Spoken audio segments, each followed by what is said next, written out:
সুপ্রিয় দর্শকবৃন্দ, আসসালামু আলাইকুম। কেমন আছেন আপনারা? সবাই আল্লাহর রহমতে ভালো আছেন। যদি চ্যানেলটি ভালো লাগে অবশ্যই চ্যানেলটি সাবস্ক্রাইব করুন, আমার পাশে থাকবেন। প্রতিদিনের মতো আজকেও এক আপুকে আমার চ্যানেল হাজির করেছি। মিডিয়া কী কারণ আসছে সেটা আপনাদেরকে শোনাবো। আসসালামু আলাইকুম আপু। ওয়ালাইকুম আসসালাম। আসসালামু আলাইকুম। আপু ভালো আছেন? আছি আলহামদুলিল্লাহ, ভালো আছি। ভালো থাকার মধ্যে খারাপ আছে। ভালো থাকার ভিতরে খারাপ না, দুঃখ কষ্ট এই জীবন। আপুর কি বেশি হয়েছে? হ্যাঁ, বিয়ে হয়েছে, আমার একটা বাচ্চাও আছে। একটা বাচ্চা আছে। স্বামী আছে নাকি নাই? না, স্বামীর সাথে আমার যোগাযোগ নেই। ডিভোর্স হয়ে গেছে? জি। আচ্ছা, এখন বিয়ে বসবেন আবার? বিয়ে বললেই তো আর বিয়ে বসা যায় না। অবশ্যই। যে একজন বললো বিয়ে করবো, বলে তো বসা যায় না, তাই না? চীনা পরিচয় তো ব্যাপার স্যাপার আছে। জি, জানতে হয়, বুঝতে হয়। তারপরে তারও দেখার আছে, আমারও দেখার আছে, আছে না?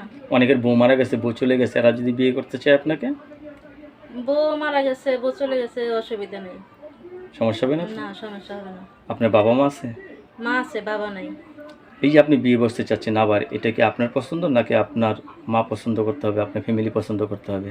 না, একটা তো হারা দিছিল, দেখে শুনে তারে নিয়ে খাইলাম, বুঝলাম।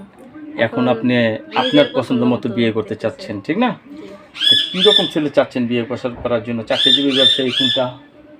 সে যেমনই হোক, অসুবিধা নেই। সমস্যা হবে না, না? জি না। আচ্ছা, লেখাপড়া করছেন কিছু? অল্প কিছু, কোনো রকম নামটা কোনো রকম সই করতে পারি।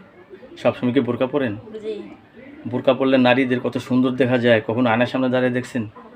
সেরকম ভাবে দেখা হয় নাই। সেরকমভাবে দেখা হয় পর্দা নাই। করেই। কাজ করে তো কুল পান না, ঠিক না? জি। দর্শক, এই আপুর সাথে কথা বলে যে জিনিসটা জানতে পারলাম, আপুর স্বামীর সাথে ডিভোর্স হয়ে গেছে, একটা বাচ্চা আছে। তো আপু নতুন করে সংসার করতে চাচ্ছেন, ঠিক না? জি। আপনার কাছে ধন্যবাদ আমার চ্যানেলের সময় দেওয়ার জন্য। দর্শক, পরবর্তী একটি সুন্দরী মেয়ের ভিডিওর জন্য অবশ্যই অপেক্ষা করবেন।